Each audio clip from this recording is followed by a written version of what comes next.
India ने हमें तबाह कर देना है और हमने अपनी फॉरेन पॉलिसी नेशनल सिक्योरिटी में इस चीज़ को डाल दिया और 75 साल उसी में लगे रहे।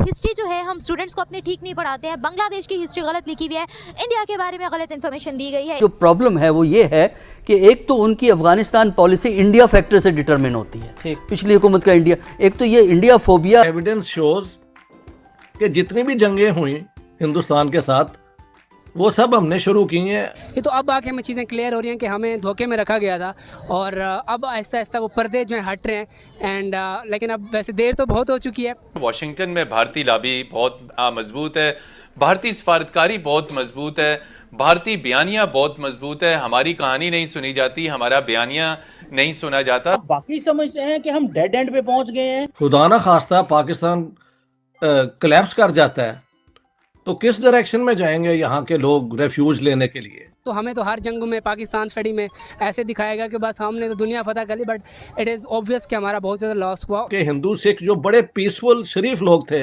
उनको वहाँ पे जला दिया, तो बाद में फिर रिएक्शन उधर से भी हुआ। आप जब धोखा दोगे, आप क्या चाहते हो? हम प्यार मोहब्बत अमन की आशा की लोरी सुनते रहे और आप मौका देखते वो कारगिल वाली परिस्थिति कर लो। देखिए वो भारत नहीं है, भारत बदल चुका। भारत पूरी तैयार था, तब भी था, अब भी है। $225 मिलियन इंटरनेशनल एयरलाइंस का मारकर बैठे हैं। You are in default. बिल्कुल ठीक है जी, जब आप अपनी गलती एक्सेप्ट कर लेते हो, आपको अपनी प्रॉब्लम समझ आ जाती है तो आधी तो प्रॉब्लम आपकी उधर ही सॉर्ट आउट हो जाती है।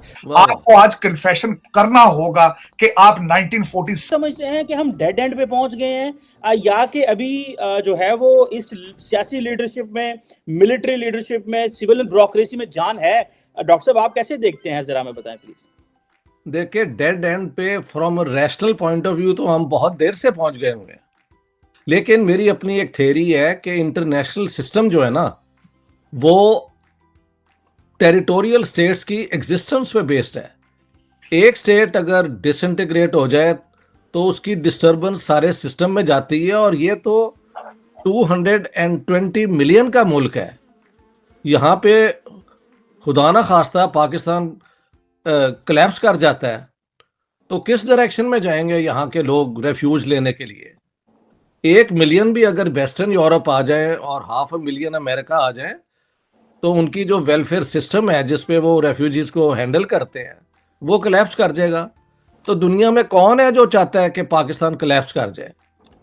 इंडिया के ऊपर इल्ज़ाम तो ये माफ़ करना मोहम्मद अली जिन्ना से शुरू होता है 1937 ऑनवर्ड्स के एक यूनाइटेड इंडिया के अंदर Islam will be annihilated. Mind you, these are his words. Annihilated का मतलब होता है निस्तो नाबूद। इस डर के ऊपर और ये प्रॉमिस के पाकिस्तान बनेगा तो पता नहीं 7वीं सदी की जो वैल्यूज़ है हम वापस ले आएंगे और पता नहीं क्या क्या अवाम को मिलेगा। इस किस्म की वो कहते हैं अनरियलिस्टिक इमोशनल बातें करके इन्होंने हिंदुस्तान के टुकड़े किए, और उसके बाद क्योंकि ये लेगेसी इस किस्म की थी तो वो कन्वर्ट हो गया into our foreign policy doctrine कि India is out to destroy Pakistan. अब आप देख लें, आपकी सिविलियन रूलर्स के आप बयान देख लें।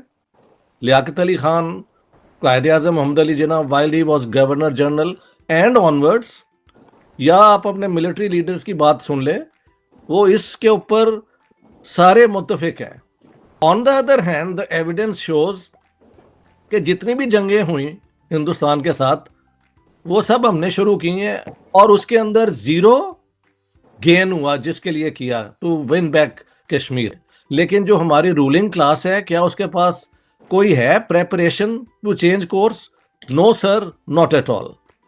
हमारे पॉलिटिशियन, हमारी military leadership, they outdo one another in anti इंडियाइज्म।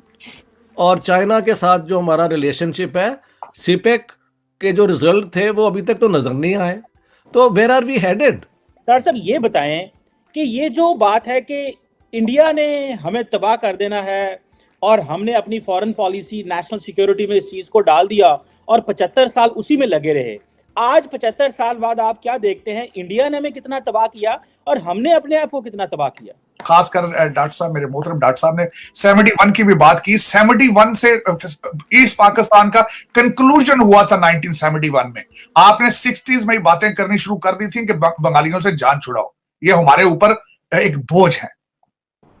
आपके सबसे पहले मैं बताना चाहूंगा कि हिस्ट्री आप गलत पढ़ा रहे हैं बच्चों को, और जब तक मैं समझता हूं करेक्शन तब ठीक होती है जब आप किसी चीज का कन्फेशन करते हैं। आपको आज कन्फेशन करना होगा कि आप 1947 से ही आपने ज्यादती शुरू कर दी थी। आज आप practically you have gone bankrupt, you are at default. आपके पास 6.7 बिलियन जो मौजूद हैं, they are money belong to Saudi Arabia and China. You can only see that, you can not touch it. आपके अंदर इस वक्त डिस्प्रीन का कोटा बन चुका है। आपकी सब्जियां 5.4 मिलियन की कराची पोर्ट पर सड़ रही हैं। आपके पास 35 मिलियन डॉलर नहीं है गूगल को देने के लिए, और आप 225 मिलियन डॉलर इंटरनेशनल एयरलाइंस का मारकर बैठे हैं। You are in default.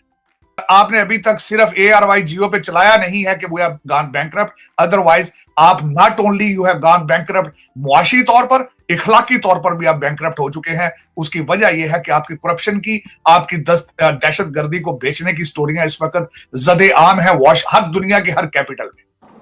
अब उससे मैं आगे चलना चाहूंगा कि इंडिया के ऊपर जो ब्लेम किया गया है, आपको एक फिक्शन बताई गई है हमेशा, एक नेशनल सिक्योरिटी थ्रेट बनाकर सिर्फ पैसे बनाने के लिए।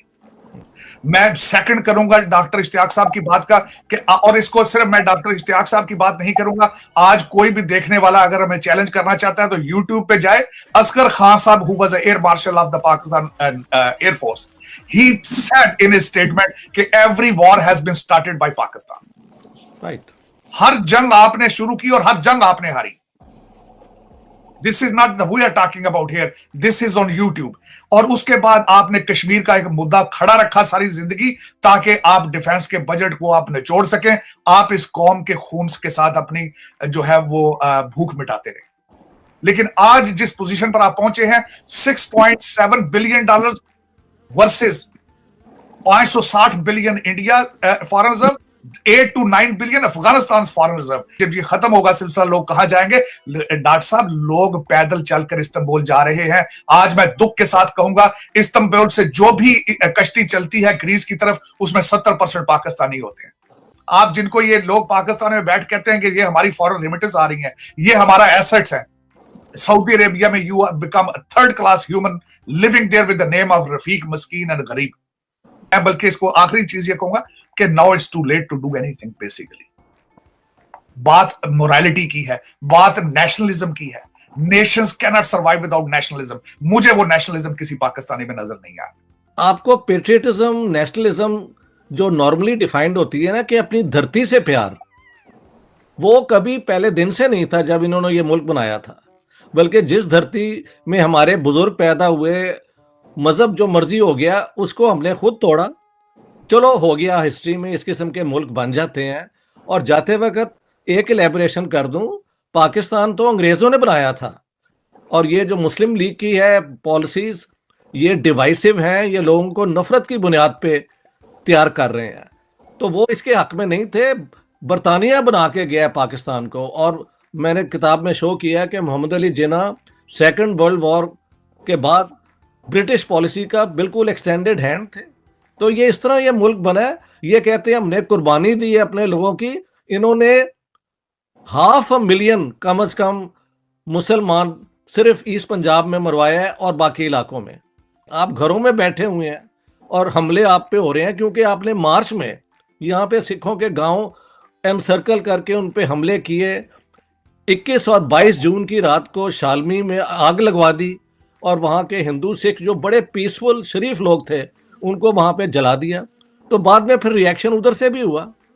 लेकिन आई मस्ट से कि अगर सारे हिंदुस्तान में ये होता तो 35 मिलियन मुस्लिम उस ज़माने में आ जाते जब वेस्ट पाकिस्तान की, जो आज का पाकिस्तान है, पॉपुलेशन सिर्फ 33.9 मिलियन थी।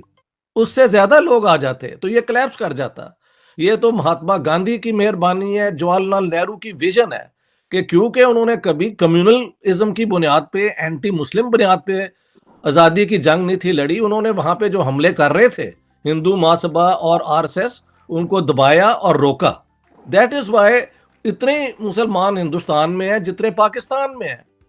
आपने हिंदुस्तान के 1000 साल की जो मुस्लिम कम्युनिटी है उसके टुकड़े खुद आपने किए।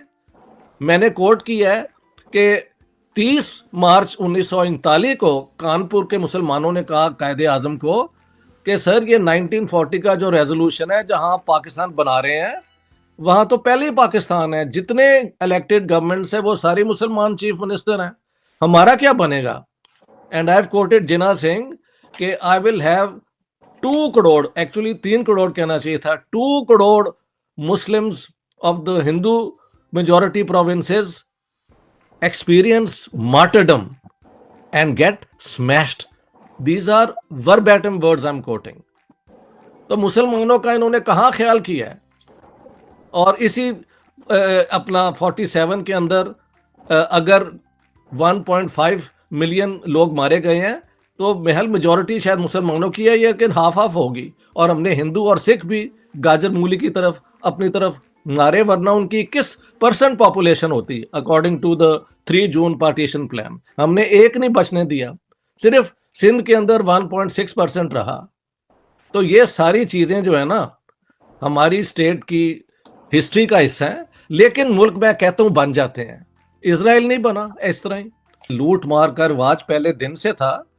तो जब पाकिस्तान बना है तो यहाँ की सारी हिंदू प्रॉपर्टीज, सिख प्रॉपर्टीज को ये जो आके वेल कनेक्टेड ब्यूरोक्रेट्स थे उन्होंने इन पे कब्जा किया।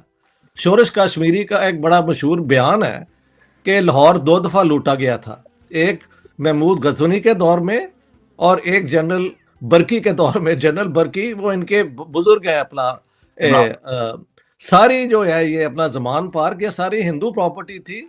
इस तरह इन लोगों ने आके तो पाकिस्तान को लूट मार की एक वो पॉसिबिलिटी को एक्सप्लॉइट करते गए हैं। देखें मेरी सोच के मुताबिक we are still based on the mansabdari system जो एम्परर अकबर ने इंट्रोड्यूस किया था। मनसबदारी सिस्टम में यह था कि आप एक मनसब के हेड हैं और जंग के वक्त आपको इतने सोल्जर्स प्रोवाइड करने हैं, लेकिन कभी भी आपसे मनसब जो है वो छीन लिया जा सकता है if the emperor is not happy. आपने तोसा खाना से वो करके 2 करोड़ जो है अपनी जेब में डाल लिया। उधर नरेंद्र मोदी जी जो हैं उन पे सियासी तनकीद हो सकती है, लेकिन morally he is a good man. उन्होंने सारे पैसे जो भी आते हैं वो औरतों और बच्चियों की एजुकेशन में वो दे देते हैं। तो यार आज की भी कंपैरिजन अगर इंडिया से आप करें और इतनी ज्यादा उनकी जो वो दुनिया के अंदर उनकी फॉरेन पॉलिसी की इज्जत की जा रही है, उनके आप इकोनॉमिक डेवलपमेंट का मॉडल आप देखें आगे बढ़ रहा है despite 10 times more problems which India faced, क्योंकि दे वर पेट्रियोटिक पीपल और उन्होंने वाकई अपने मुल्क को आज़ाद करने के बाद अवाम के इंटरेस्ट सोच